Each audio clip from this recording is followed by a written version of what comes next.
พอกันอีกคือเก่าคือเดิมไว้พี่น้องไว้เนาะก่อนไปหาไปส่งคลิปพี่น้องเลย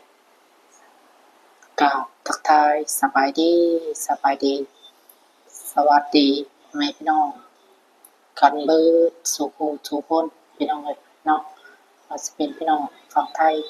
ฝั่งลาวหรือต่างประเทศพ่อแม่พี่น้องเนาะก็ยินดีต้อนรับเข้าสู่ช่องของบ้านเรือนบ้านนาอีกแล้วพี่น้องเลยเนาะเส้นเก่าเส้นเคยพี่น้องเส้นเก่าเส้นเดิมพี่น้องเลยวันนี้ก็มีเรื่องราวสิมาบอกมาว่ากับ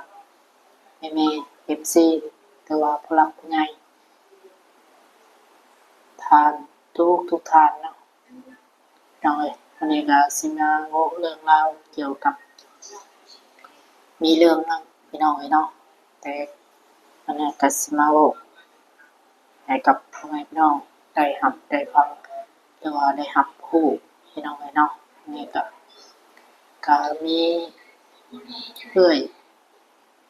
คนหนึ่งนั่นแหละพี่น้องที่ว่าเป็นชาวเขมรนั่นแหละพี่น้องเนาะที่เป็นคนเขมรนั่นแหละเนาะก็คือได้ยินทางเห็นแต่ในคลิปของอ้ายมาเตียงทองเพิ่นพี่น้องเนาะดูพี่น้องก็มีการยกเลิกช่วยเหลือว่าซะพี่น้องเนาะขอโทษขออภัยพี่น้องยกเลิกการช่วยเหลือว่าซะพี่น้องเนาะแต่บ่ฮู้ว่าเป็นเพราะสาเหตุหยังพี่น้องอันนั้นก็บ่ฮู้รายละเอียดพอปานใดพี่น้องน่าจะมีประเด็นพี่น้องเนาะมีประเด็นกับทางอ้ายเพิ่นนั่นแหละพี่น้องทางอ้ายเพิ่นจึง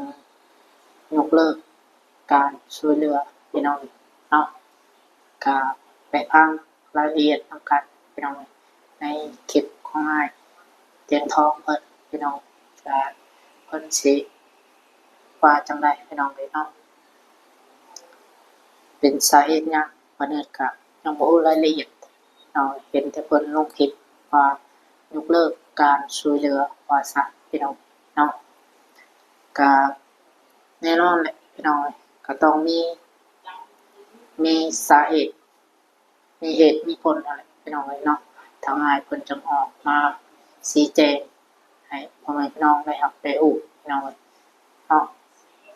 ก็ต้องมีเหตุมีผลนั่นแหละทางอ้ายเพิ่นจึงยกเลิกการช่วยเหลือพี่น้องก็ไปรับไปเบิ่งไปชมในคลิปของอ้ายเพิ่นพี่น้องเนาะเพิ่นสิออกมาเว้าแบบใดพี่น้องอันนี้ก็เพิ่นก็ได้เว้าทางอ้ายเพิ่นพี่น้องเนาะก็คือทางอ้ายเพิ่นก็น่าจะมีเหตุมีผลนั่นแหละพี่น้องจึงยกเลิกการช่วยเหลือพี่น้องเนาะโอเคพี่น้อง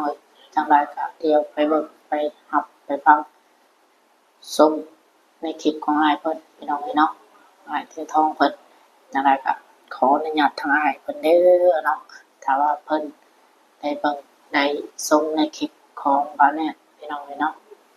ขออนุญาตทางอ้ายเพิ่นได้เอาคลิปมาแอกชั่นหรือว่า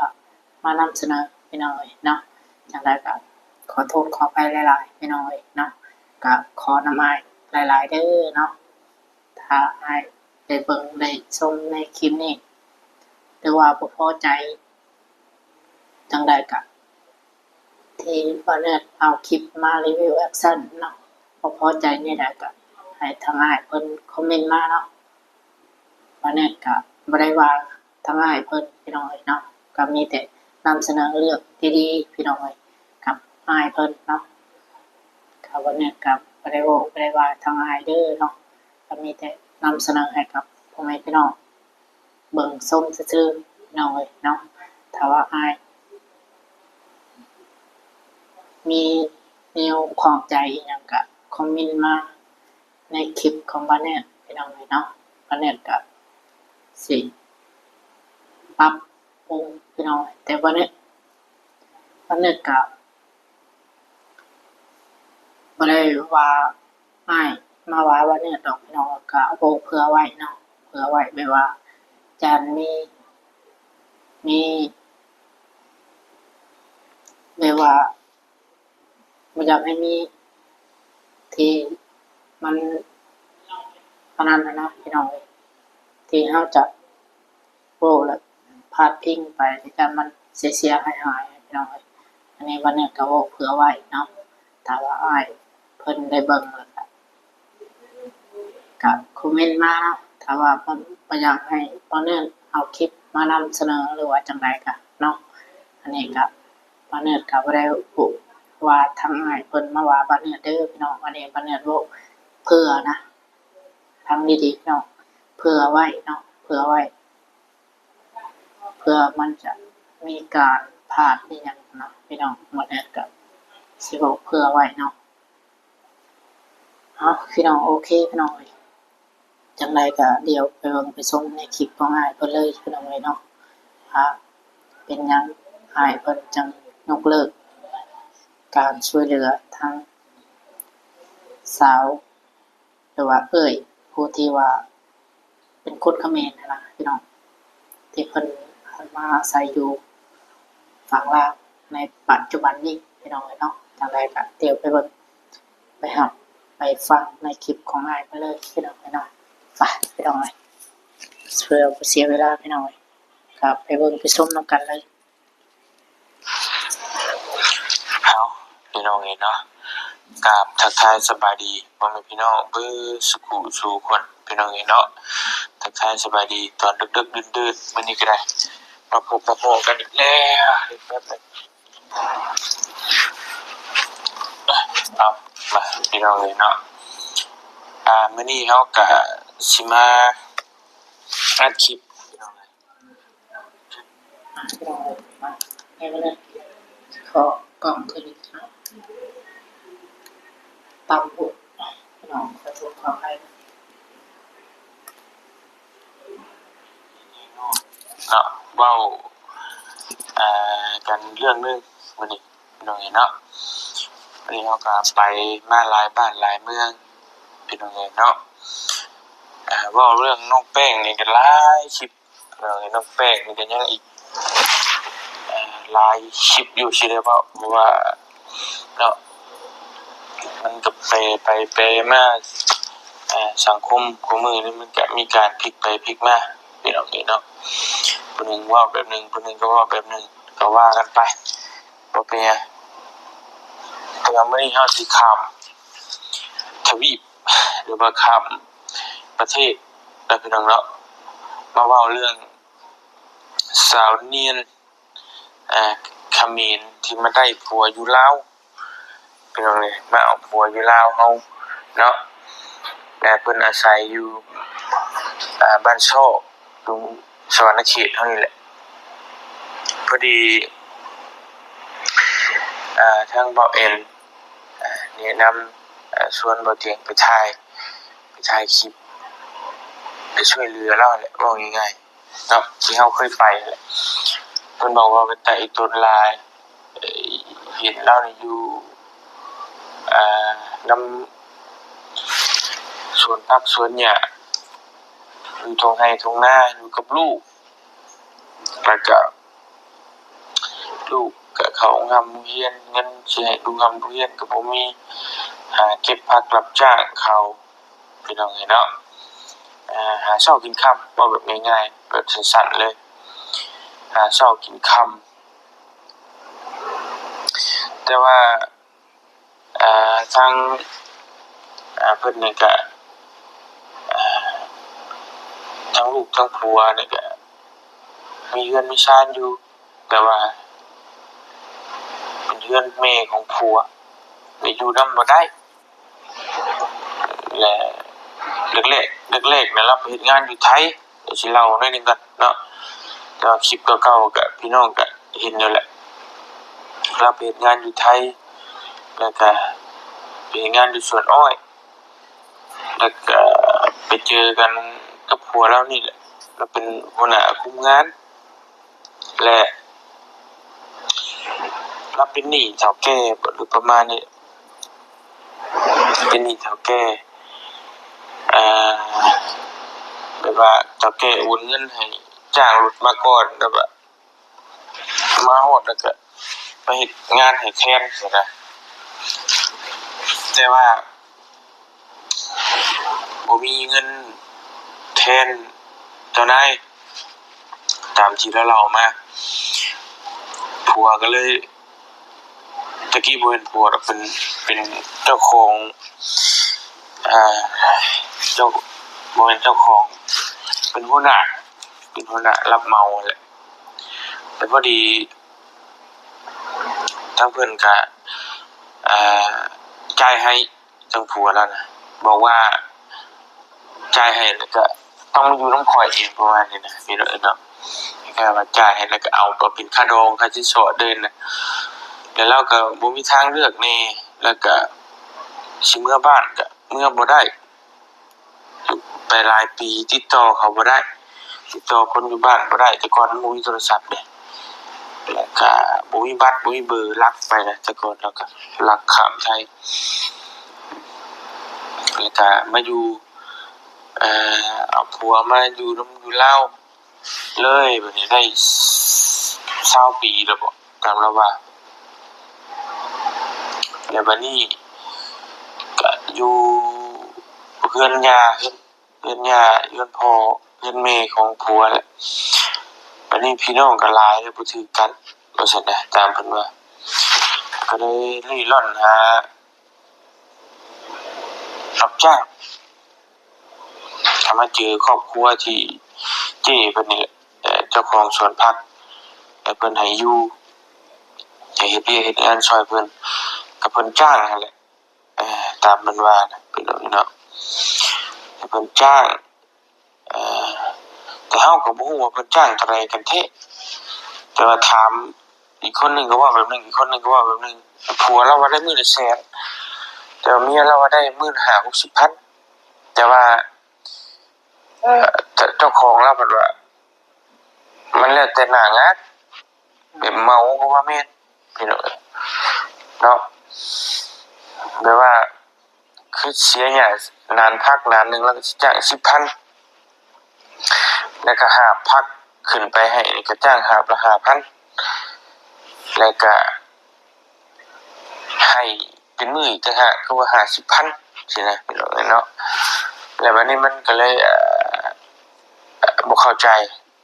กันว่ามันสรุปเท่าไหร่กันแท้แล้ววันนี้ทางบ่เตียงก็ไปถ่ายคลิปลงหลายๆเทื่อเอานั้นอันนี้ไปฝากผู้ใหญ่ฝากเงินมาให้กับรอบก่อนก็ล้านนึงเอาไปให้แล้ววันนี้บ่เตียงถ่ายคลิปลงก็มีหลายคู่หลายคนไปคอมเมนต์อยู่ในเพจว่ากันไม่ใช่ว่าดราม่าเจ้าของสวนแหละว่าเจ้าของสวนจ้างถือจ้างหยังแบบว่าเจ้าของสวนกดขี่ข่มเหงทางสาวก็มีนี่แต่ว่าเราก็โทรมาแบบว่าอยากขอให้บ่เตียงไปชี้แจงว่ามันบ่แม่นความจริงเนาะก็คือว่ามันบ่แม่นความจริงอย่างที่ชาวก็มีนั่นเนาะบ่เตียงก็เลยถ้ามันยุ่งยากจังซี่แหละก็อย่าซะบ่เตียงก็สิบ่เข้าไปเนาะเพราะว่าเจ้าของสวนเพิ่นว่าบ่อยากให้เข้าไปแล้วเพราะว่าย้านคนด่าเราอีกว่าซั่นน่ะพี่น้องแล้วเจ้าของสวนก็บอกว่าถ้าอยากช่วยก็ให้ช่วยแบบบ่ให้ถ่ายคลิปได้บ่ช่วยแบบเงียบๆแบบบ่ต้องถ่ายคลิปลงว่าซั่นน่ะบ่เตียงก็โอ้งานเฮาน่ะคือถ่ายคลิปถ้าเฮาบ่ถ่ายคลิปไผผู้ใหญ่สิเห็นพี่น้องเนาะมันจะผู้ใหญ่ฝากเงินมาให้เฮาบ่ถ่ายคลิปก็บ่ฮู้ว่าเฮาเอาไปให้หรือบ่ถ้าเพิ่นสิว่าเฮาเอาเงินไปกินแล้วก็ยุ่งอีกพี่น้องเพราะฉะนั้นก็บ่เตียงตัดปัญหาบอกกับเพิ่นว่าก็สิบ่เข้าไปถ่ายแล้วเพราะเพิ่นก็บ่อยากให้เราไปถ่ายปานใดแต่แล้วแต่เวรกรรมแล้วบัดนี้เนาะก็ให้เราหาอยู่หากินลูกกับเต้าเราซั่นแหละทั้งเจ้าของสวนก็ว่าเพิ่นอยู่สุขสบายอยู่ก็คือพี่น้องเห็นนั่นแหละเนาะ บางทีก็ไปถ่ายเบิ่งสุขสบายบ่สุขสบายก็ขึ้นในคลิปไปแล้วก็เลยว่าตัดปัญหาเพิ่นก็ย้านนี่ย้านคนด่าย้านคนโจมตีนู่นนี่นั่นก็แล้วแต่ก็ให้เพิ่นเบิ่งกันเองบัดนี้บ่เตียงก็สิบ่เข้าไปเฮาอยากช่วยก็มันก็มีแนวที่ว่าอันนั้นอยู่เนาะเดี๋ยวเว้าเดี๋ยวว่าอยู่ก็ยากนี่มันบ่โอเคบ่เตียงก็คือตัดจบปิดจบไปเลยบ่อยากยุ่งเกี่ยวเนาะเพราะคนที่รอความช่วยเหลือเฮาก็มีหลายพี่น้องมีแต่ว่าบ่เตียงสิเอาเบอร์ขึ้นไว้ให้ถ้าบ่ได้อยากช่วยน้องเพิ่นสาวนีนโทรไปหาเราโดยตรงก็ได้เนาะเสียหยังไปฝากไปหยังเราก็โทรคุยกับเราก่อนว่าเราสะดวกบ่หรือว่าโทรให้เราออกมาข้างนอกนี่ก็ได้เพราะว่าเจ้าของเพิ่นบ่อยากให้เขาไปถ่ายอยู่สวนผักนั่นแล้วอย่าจบเดี๋ยวปฏิเสธก็สิบ่เข้าไปอีกนะมาจากแจ้งพี่แจ้งน้องซำนี้แหละว่าปฏิเสธก็สิบ่เข้าไปแล้วแต่พี่น้องเห็นว่าพี่น้องถามหาคลิปชาวเขมรไปใช้คือบ่เห็นลงกันนะก็ประมาณนั้นมาแจ้งข่าวให้พี่น้องได้รับได้รู้นำกันเนาะนั่นแหละก็ตื่นมาก็ไปหาเฮ็ดเวียกเฮ็ดงานต่อคือเก่าพี่น้องเอ้ยนั่นแหละก็จะพาถามหาเด้อสาวเขมรแม่นบ่ได้ไปแล้วป่านนี้ตาก็สิเลิกลงแล้วพี่น้องเอ้ยจะได้ก็ขอขอบคุณกับมุกกับใจหลายๆ FC เบิดทุกคนทุกคนที่ติดตามแล้วก็ฮักแพงอยู่ดีมีแฮงเบิดทุกคนทุกคนคือเก่าพี่น้องเอ้ยสบายดีเด้อเนาะไปนอนก่อนพี่น้องเนาะก็ตามที่อ้ายเพิ่นเล่ามาแหละพี่น้องเนาะก็คือบ่น่าว่าแหละอ้ายเพิ่นมีเหตุมีผลพี่น้องจึงหยุดการช่วยเหลือพี่น้องก็มีแนวพี่น้องที่บ่น่าคิดเนาะก็ตามที่อ้ายเพิ่นเล่าออกมาแหละพี่น้องเนาะก็คืออ้ายเพิ่นหยุดการช่วยเหลือแล้วพี่น้องเนาะชาวเขมรเนาะก็ตามที่อ้ายเพิ่นเล่าออกมาพี่น้องเนาะก็สิมีประมาณนี้แหละพี่น้องเนาะเรียบร้อยพี่น้องจบเนาะเรื่องการช่วยเหลือคนกัมพูชาพี่น้องเนาะก็จบพี่น้องก็อ้ายเพิ่นก็สิบ่เข้าไปถ่ายอีกพี่น้องเนาะก็ตามที่อ้ายเพิ่นได้เล่าออกมาพี่น้องเนาะโอเคพี่น้องก็สำหรับคลิปนี้ก็สิมีประมาณนี้พี่น้องเนาะก็จังไดก็อย่าลืมฝากกดไลค์กดแชร์กดติดตามเป็นกำลังใจให้บ่แน่เฮ็ดคลิปสู่ทำคลิปต่อไปพี่น้องเนาะจังไดก็ขอบคุณ FC ที่เพลงสุขคนพี่น้องเนาะที่เข้ามาติดตามและรับชมแต่ต้นจนฮอดปัจจุบันนี้พี่น้องขอบคุณหลายๆพี่น้องรีบแฮง